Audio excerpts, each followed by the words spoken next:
Bonjour, mesdames et messieurs. Did it ever happen to you where you went to an amazing place, you had your camera, you took some photos, and you came home and you were disappointed by the result that you got? Well, no more. I'm going to give you my 10 best rules for shooting epic landscapes.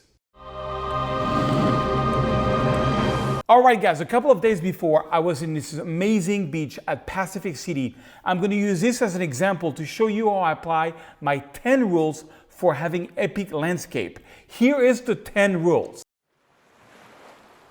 So, of course, you have to go somewhere awesome. I was at Pacific City in Oregon.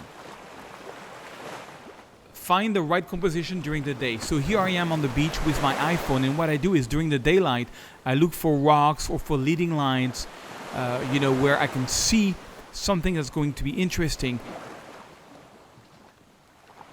Balance the right foreground elements. Well, you see here, I found this amazing puddle of water that's very smooth. You want it not too big, not too small. In this case, pretty big, but it really worked out really well. Here, I'm like looking at these rocks. If I go down, the rock gets mixed up with the big rock at the back. So I go up and it's much better. That's a leading line, that little pass of water. This little hole is a great leading line here. It really is cool. Look at that. And this was the best leading line I could find. It looked like the waterfall because there was a crack between the rocks.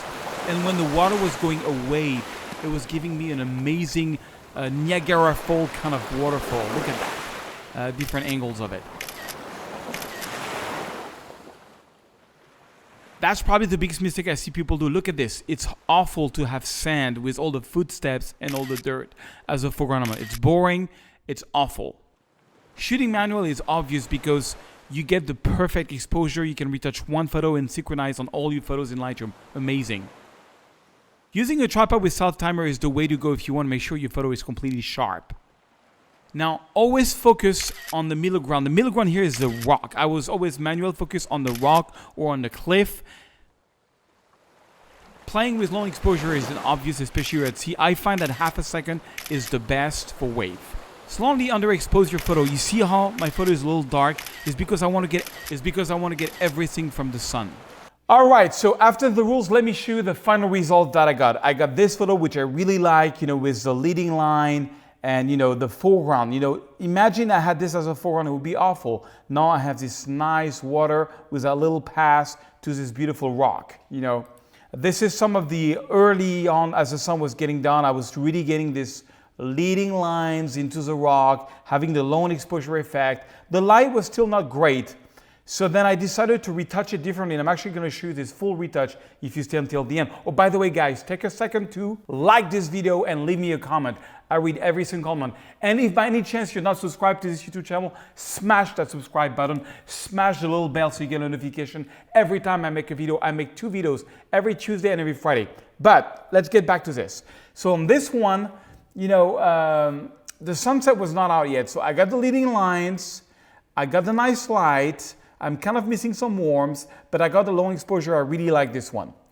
The next one is, so for these photos, I came back to this amazing, sort of waterfall trail, but the tide was coming back up, so the water was getting really higher and higher. So I had my camera strapped on my neck, and I was really holding it. I was really afraid that salt water would get into the water, so I had to give up. I couldn't really stay until it was really, really warm and hot.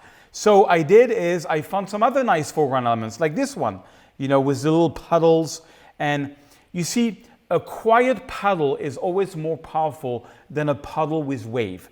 Because a quiet puddle like this is really nice. It's very calm. You can see here, we can see very well the clouds in the water. It's amazing.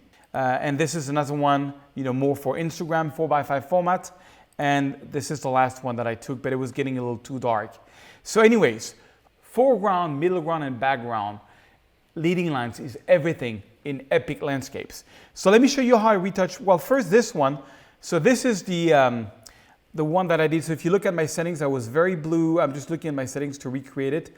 I see what I did. So this is the raw file on retouch, guys. I opened up the shadows. I did some whites. I crushed down the blacks.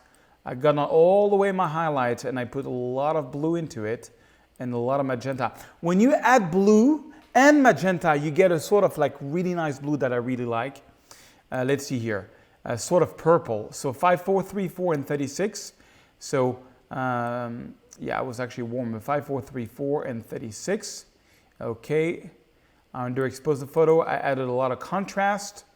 On this one, I think I did a bit of minus clarity. I added some vibrance and saturation. But of course, I use my local settings here. I click and drag, and I make sure that I double click on effects so everything comes down to 0, and then I lower my exposure, and now that happens on a gradient. And what I did there also is I took a brush, and you have to understand something in photography is that the eyes goes to the brightest part of the photo. So what do? I take a little brush, I add some exposure, and I brush here the leading line. Now, okay, on this one it was too much, so I'm going to delete it. I'm going to go back it down, flow intensity around 80, and do it again. You see the difference with flow intensity around 80 is just much more invisible. Of course, I'm going to lower this, so I'm going to make this brighter. I want people to look here and eventually here because it was kind of cool. Way too much, so I usually back it down around 0.50 when I brush. That's kind of like my magic number. But then, that's not all. I click new, and I go the other way, and I'm like, oh, I don't want people to look at that, so I'm going to make this darker, and maybe this darker, because I think that's kind of not nice, you know. I'm trying to sort of block the light and have people just look where I want them to look. You know, that's the trick. Sometimes what I do also is I add a little circle here, and I invert it. I boost the exposure, boost the yellow a little bit, not too much, and the magenta. But the problem, you see, it's sliding the rock and it's sliding that cliff here. If only there was a solution. It's called luminosity masking. Luminosity masking in Lightroom is awesome. All you have to do is you take the range mask off, go to luminance, and go here on the right, and it's going to create a mask, and it's going to basically take this whole circle and make it go behind the rocks, which is really cool.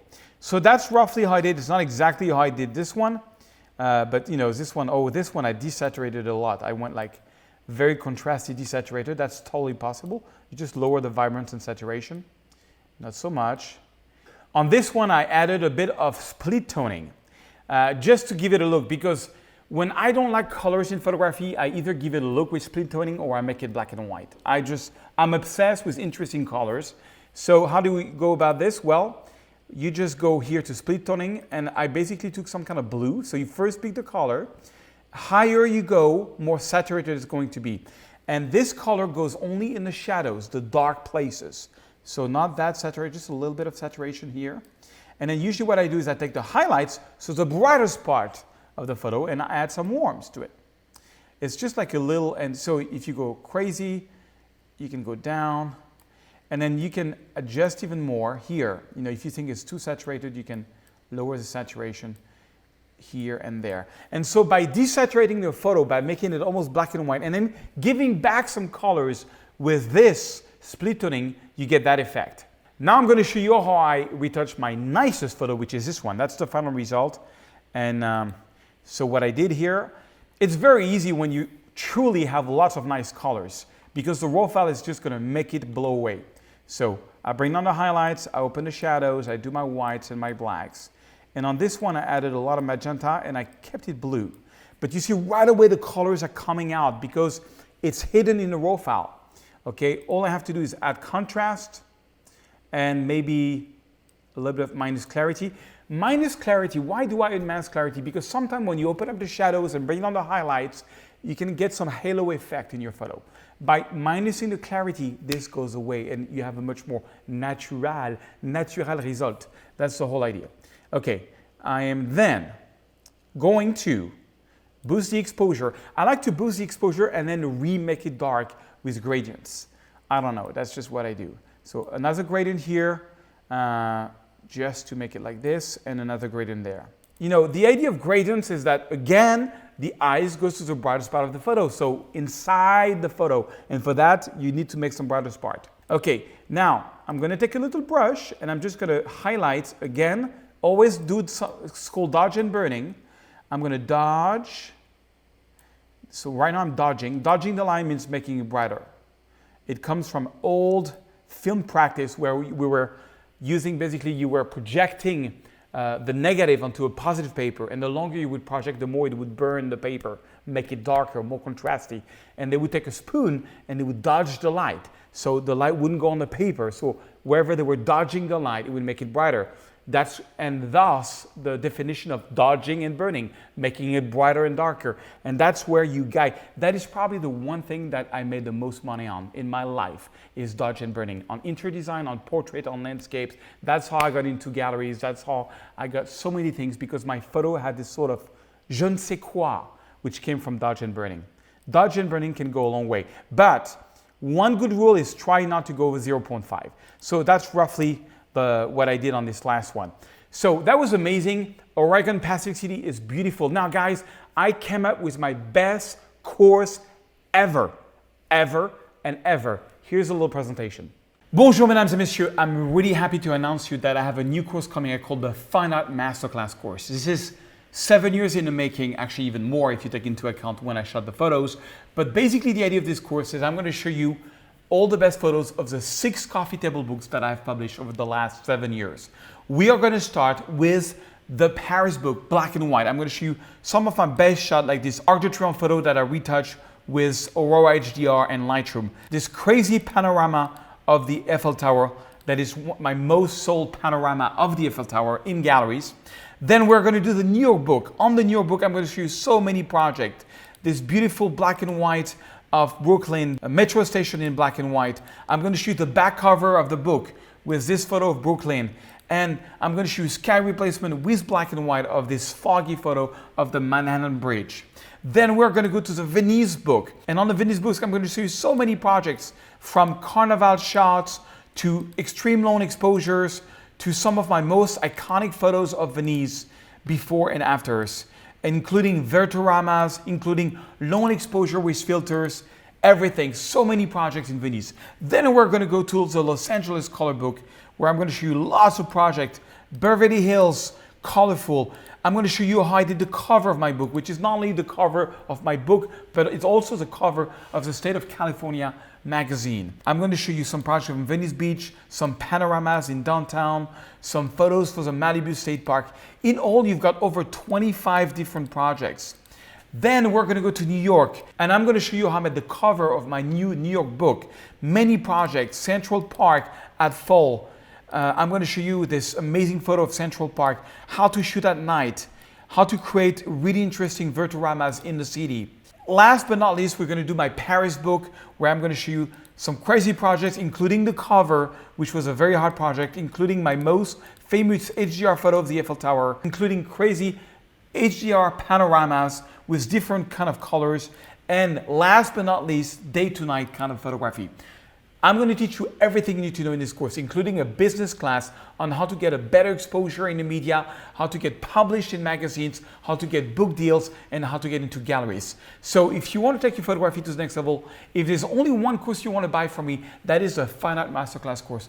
Not knowing how to shoot and knowing Lightroom and Photoshop can really make or break your career. I really want to help you to get to the next level. This is a perfect course for you. I'm sure you're going to love it. It's going to take your photography to the next level.